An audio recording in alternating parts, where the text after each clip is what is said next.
Tom Cruise, Tom Cruise, Tom Cruise, Tom Cruise, Tom Cruise, Tom Cruise, Tom Cruise, Tom Cruise, Tom Cruise, Tom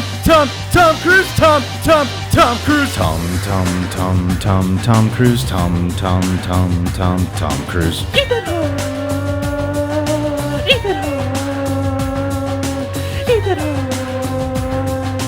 Ethan.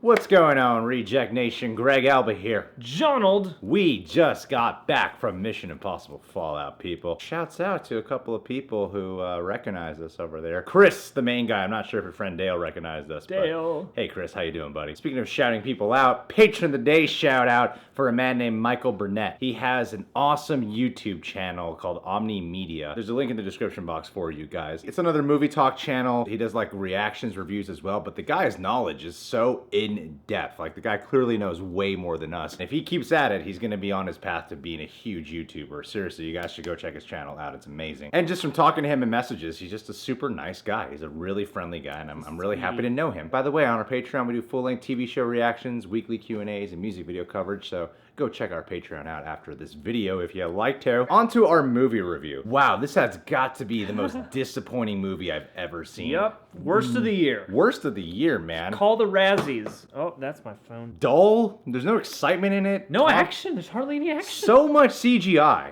Everything was shot on this really small frame. Yeah. Shot like a 4x3. Yeah, it's just a square. Leading up to watching this movie, I binged 1 through 5 because I hear this one kind of ties things in more than the other ones tend to. And it does. I won't spoil anything. Speaking of spoilers, I would avoid the second official trailer for this movie because it ruined way too much. Yeah. Is that right? It ruins way too much. Speaking of the first trailer, there's some direct action sequences in the first trailer that are not in this movie. That doesn't matter because the action in this movie is spectacular. It is spectacular action sequences. We watched this on IMAX, and there were 2 specific sequences where they filmed it with IMAX cameras, and even the ones that aren't in IMAX shots are still breathtaking. Oh, everything is top-notch, and just how much hard work and craftsmanship and attention to detail goes into it all. It's really well captured, and there are just so many different kinds of action set pieces that all look really authentic, that all look like Tom Cruise. It's a lot of practical effects. Yeah, really doing this stuff, and yeah, it is a really impressive feat of just stunt, grounded action. Everything, those trailers and the marketing and the behind the scenes tease for the stunt sequences, they all live up to the hype. I'm telling you, the Halo jump scene is amazing. The helicopter chase scene, incredible.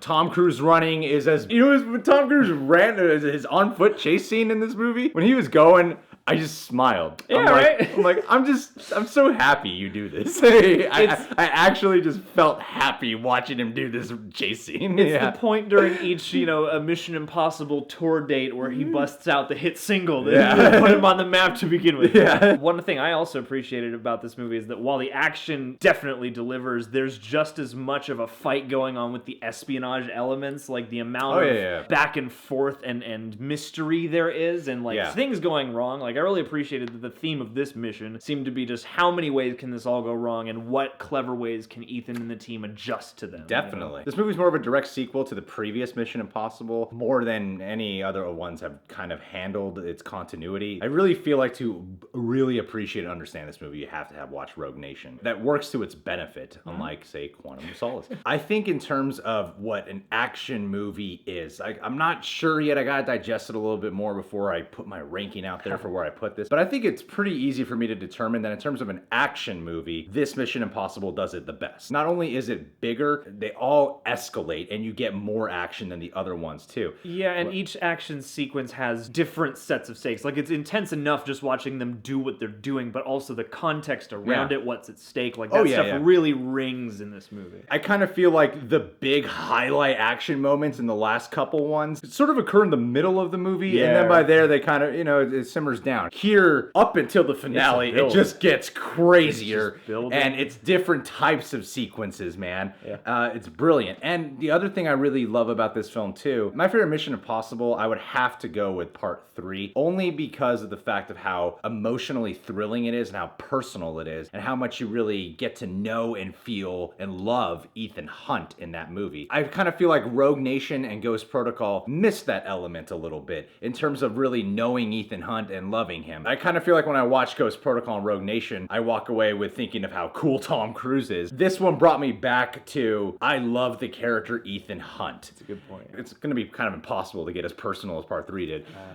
Yeah. Pun intended.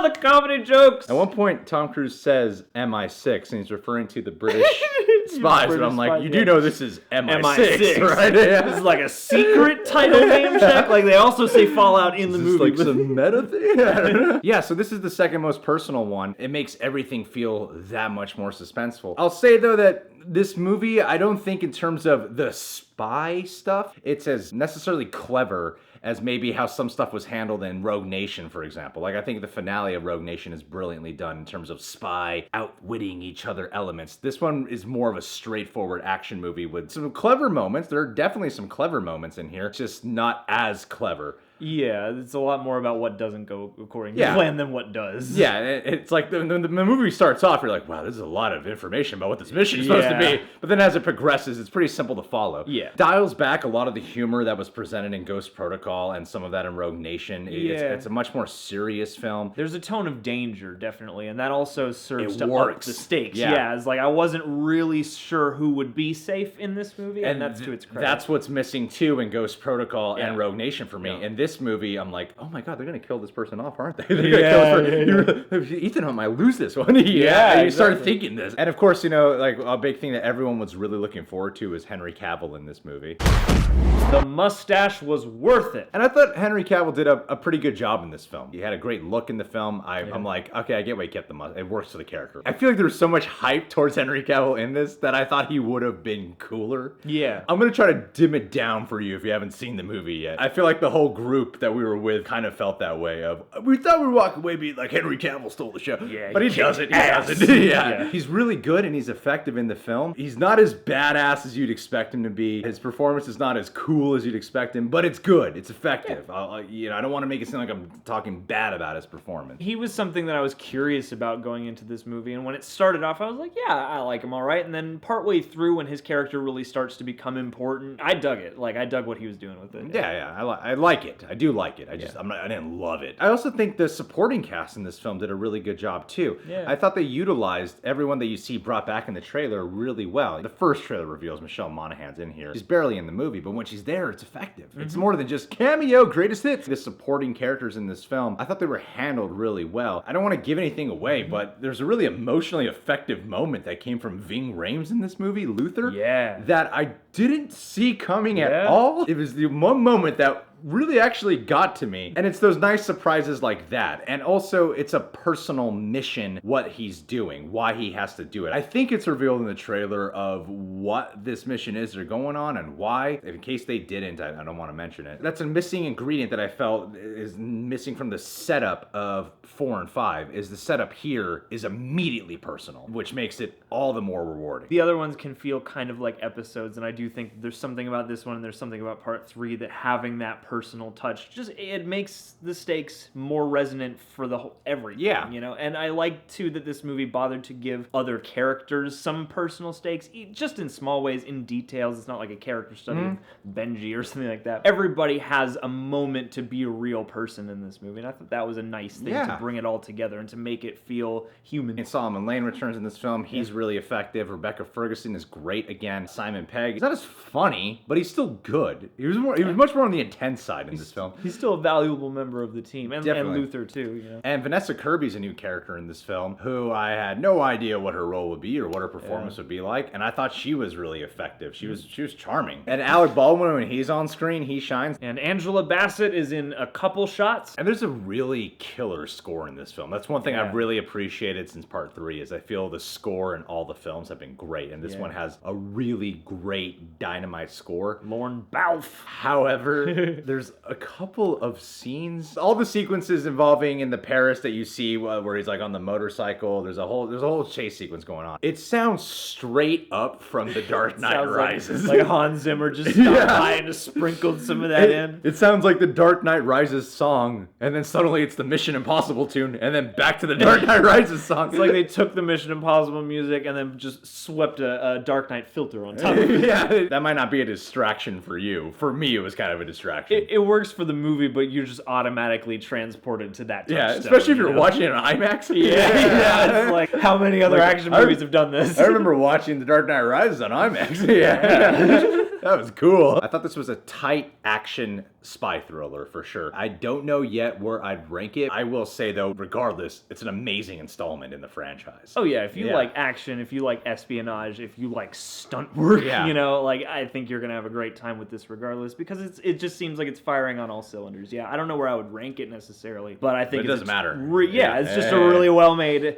action espionage movie, and that's good enough on its own, you know. I've always appreciated the work Tom Cruise has done for these films. I had a moment where I was like, I am so grateful for the hard work he puts in. It really hit me. I am just so grateful for how committed you are to these films just to entertain an audience. He's really doing half of these things. Like even if not he's half, like 95% of it. Yeah, it's like even if he's strapped onto something, like he's still up there, like, you know, at the heights and doing. I'm like, you're getting as close to being an action hero as I guess you could be as an actor. Thanks, man. You can watch on the biggest screen you could possibly attend. It's dynamite. Go check it out as soon as you can. Yeah, man. It's easily Terry Crews' best Ethan Hunt. Easily. Yeah. Well, even though we can't rank it, where would you rank Fallout? Put it in the comment boxes. You guys can subscribe to the Reject Nation. Click that notification bell because subscribe button sucks. Please check us out on Patreon. We put a lot of work into our Patreon. We post plenty, maybe more over there than we do on YouTube these days. Please go check us out. We'd love to have you become a Patron Eject today.